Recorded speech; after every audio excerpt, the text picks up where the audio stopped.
우리 공동체에 주신 하나님의 말씀을 보겠습니다. 신명기 17장 2절에서부터 7절까지 말씀입니다. 이 말씀을 다 같이 합독하도록 하겠습니다. 내 하나님 여호와께서 내게 주시는 어느 성중에서든지 너희 가운데 어떤 남자나 여자가 내 하나님 여호와의 목전에 악을 행하여 그 언약을 어기고 가서 다른 신들을 섬겨 그것에게 절하며 내가 명령하지 아니한 1월 성신에게 절한다 하자. 그것이 내게 알려짐으로 내가 듣거든 자세히 조사해 볼지니 만일 그 일과 말이 확실하여 이스라엘 중에 이런 가증한 일을 행함이 있으면 너는 그 악을 행한 남자나 여자를 내 성문으로 끌어내고 그 남자나 여자를 돌로 쳐 죽이되 죽일 자를 두 사람이나 세 사람의 증언으로 죽일 것이요 한 사람의 증언으로는 죽이지 말 것이며 이런 자를 죽이기 위하여는 증인이 먼저 그에게 손을 댄 후에 뭇백성에 손을 댈지니라. 너는 이와 같이 하여 너희 중에서 악을 제할지니라. 아멘. 유튜브에서 잘잘법 김군주 교수를 검색하면 여러 영상이 올라온 것을 볼 수 있습니다. 그 중에 구약 성경의 비밀을 알면 성경이 다시 보입니다 라는 제목의 영상이 있습니다. 아는교회 카페에도 올려놓은 영상입니다. 이 영상은 유대인 성경과 개신교 구약 성경의 차이에 대해서 말씀하면서 시작하고 있습니다. 유대인의 성경이나 개신교 구약 성경의 수는 39권으로 같습니다. 둘의 다른 차이가 있다면 배열의 차이가 있습니다. 유대인의 성경은 3부작으로 배열되어 있다면 개신교의 구약 성경은 4부작으로 배열되어 있습니다. 유대인의 성경은 율법서, 예언서, 성문서의 순서로 배열되어 있습니다. 그런데 개신교의 구약 성경은 모세오경, 역사서, 지혜문학, 예언서의 순서로 배열되어 있습니다. 성경의 권수는 같은데 배열을 달리한 것입니다. 이후에 교수님이 말씀하시고자 한 내용은 유대인의 성경은 3부작으로 되어 있으면서 삼각형 모양으로 닫혀있는 구조라면 구약 성경은 4부작으로 되어 있으면서 신약 성경으로 연결되어 있다라고 하는 것입니다. 이 영상은 이것이 주는 차이가 얼마나 큰지에 대해서 말씀하고 있습니다. 하지만 저는 이 영상을 시청하면서 유대인 성경과 구약 성경의 첫 번째 놓여 있는 율법서 혹은 모세오경에 생각이 멈추었습니다. 율법서나 모세오경은 같은 것입니다. 우리가 잘 알고 있듯이 창세기, 출애굽기, 레위기, 민수기, 신명기를 유대인들은 율법서라고 불렀고 개신교에서는 모세오경이라고 불렀습니다. 이 율법서 혹은 모세오경은 성경을 시작하는 책들입니다. 성경을 시작하면서 이 책들에 담고 있는 내용은 하나님께서 제시하고 요구하신 원칙이 담겨 있습니다. 원칙이 무엇입니까? 원칙은 어떤 행동이나 이론 따위에서 일관되게 지켜야 하는 기본적인 규칙이나 법칙을 말합니다. 이처럼 유대인이나 개신교에서 율법서와 모세오경을 성경의 첫 부분에 놓은 이유는 이 말씀을 대하는 우리가 하나님께서 제시하고 요구하신 원칙에 따라 일관되게 행동해야 하기 때문입니다. 생각해 보십시오. 만약 우리가 원칙이 없이 행동한다면 어떠한 일들이 생길까요? 혼란스러운 세상이 되지 않을까요? 우리가 원칙 없이 행동한다면 우리는 우리가 옳다라고 생각하는 대로 행동할 것입니다. 그런데 우리가 옳다라고 생각하는 일이 모든 사람이 동의하는 선이라면 문제가 없지만 그렇지 않다면 어떻게 될까요? 상상하기도 싫은 무서운 세상이 될 것입니다. 최근에 북한의 압록강 지역에 수해로 큰 피해가 있었습니다. 수해로 집들이 잠겼고 많은 희생자가 생겼습니다. 중국 접경 지역에서 수해가 난 것이라 중국도 피해가 있었지만 북한의 피해가 몇 배나 더했습니다. 그래서인지 이례적으로 수해 입은 지역을 김정은이 시찰하는 영상이 유포되기도 했고 수해 입은 자들을 평양으로 초청해서 돌본다는 뉴스도 나왔습니다. 이후 방송되는 뉴스를 보면 이 일로 김정은이 크게 노했고 그 지역 간부들 여러 명을 총살했다라고 하는 얘기가 전해집니다. 김정은이 이렇게 한 것은 김정은 정권에 대한 민심의 반발을 공포정치로 막으려고 한 것입니다. 어떻게 보면 이 피해는 김정은 정권이 나라를 전반적으로 살피지 못해서 생긴 인재입니다. 이 지역은 상습 수해 지역이어서 중국처럼 높은 뚝을 쌓았다면 이번처럼 큰 피해가 나지 않았을 것입니다. 김정은 정권이 무기 개발에는 온 힘을 썼고 지역 사회를 돌보지 못해서 이번 피해를 막지 못한 것입니다. 그럼에도 김정은은 원칙도 없이 자신은 옳다라고 생각했습니다. 옳지 않은 것은 그 지역 간부들이라고 생각한 것입니다. 그러면서 그 간부들을 총살하며 공포정치로 이 문제를 해결하려고 한 것입니다. 얼마나 무서운 행동입니까? 이처럼 원칙 없이 김정은만이 선하다라고 생각하는 북한에서 우리가 살아간다면 어떻겠습니까? 하루도 두려움에 잠을 잘 수 없을 것입니다. 원칙 없이 돌아가는 세상은 이처럼 무섭습니다. 하나님은 우리에게 모세오경을 주시면서 우리의 삶이 원칙 없는 삶이 아닌 원칙 있는 삶이 되기를 원하셨습니다. 그런 의미에서 우리는 구약 성경의 첫 시작인 모세오경을 잘 묵상하고 이해하는 것이 중요합니다. 우리 공동체는 모세오경 가운데 마지막 책이면서 가장 핵심이 되는 책 신명기를 묵상하고 있습니다. 신명기는 계명을 밝히 설명하는 책이라는 뜻으로 모세의 고별 설교이기도 합니다. 하나님이 이스라엘을 40년간 이끌었던 모세를 통해 가나안 땅에 들어가는 출애굽 2세대가 어떠한 삶을 살아야 하는지 신명기 말씀을 통해 말씀하고 있습니다. 어떤 장에서는 정한 음식과 부정한 음식에 대해 말씀했다면 어떤 장에서는 11조와 그들이 지켜야 할 절기에 대해서 말씀했습니다. 오늘 말씀에서는 재판과 이스라엘 왕에 대해서 말씀하고 있습니다. 그렇다면 오늘 살펴볼 신명기 17장 말씀을 통해 우리가 이 땅에서 어떠한 삶을 살아야 할까요? 첫 번째로 우리는 악한 일을 뿌리 뽑는 삶을 살아야 합니다.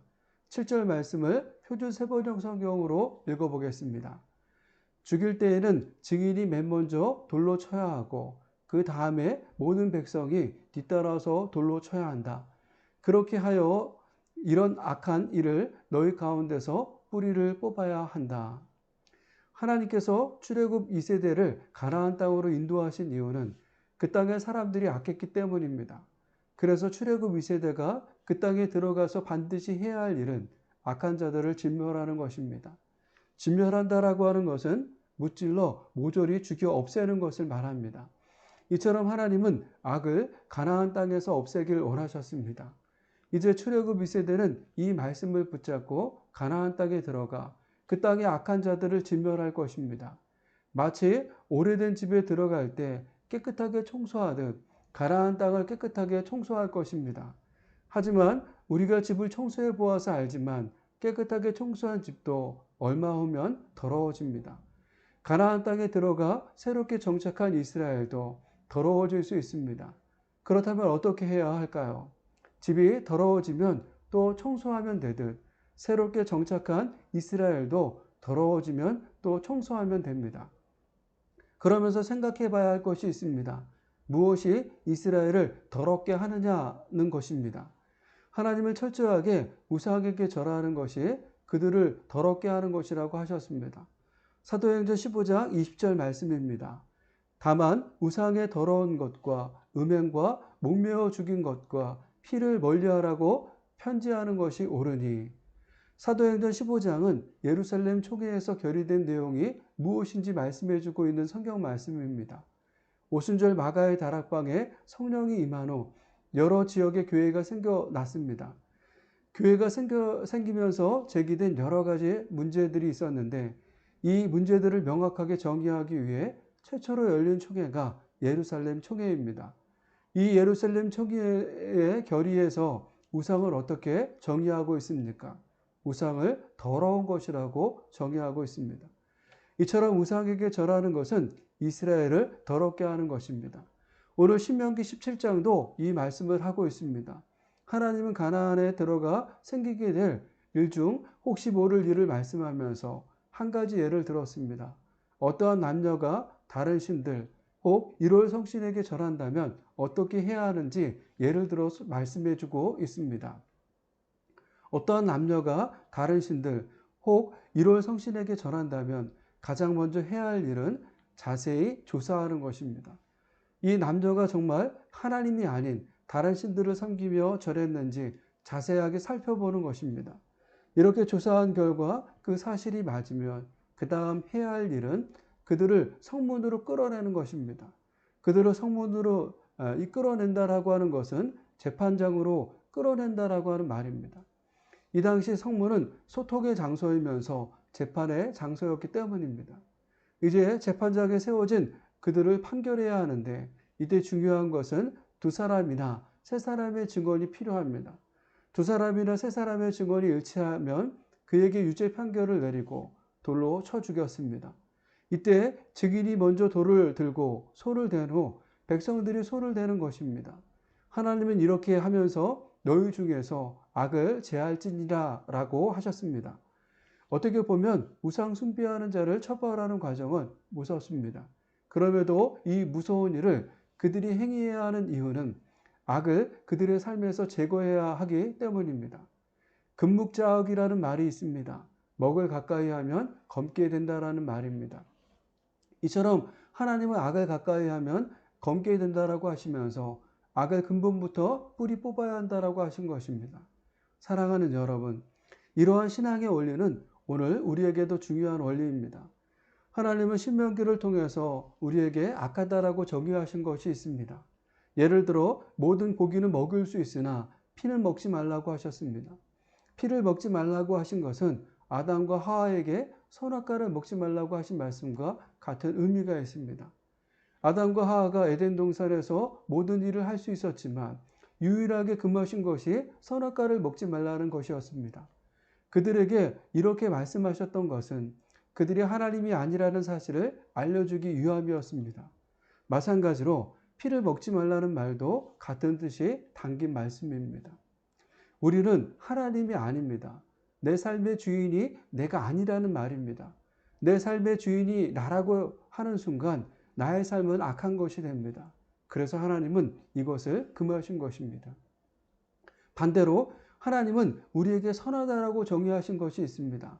그것은 온전한 11조를 드리는 일과 절기를 지키는 일입니다.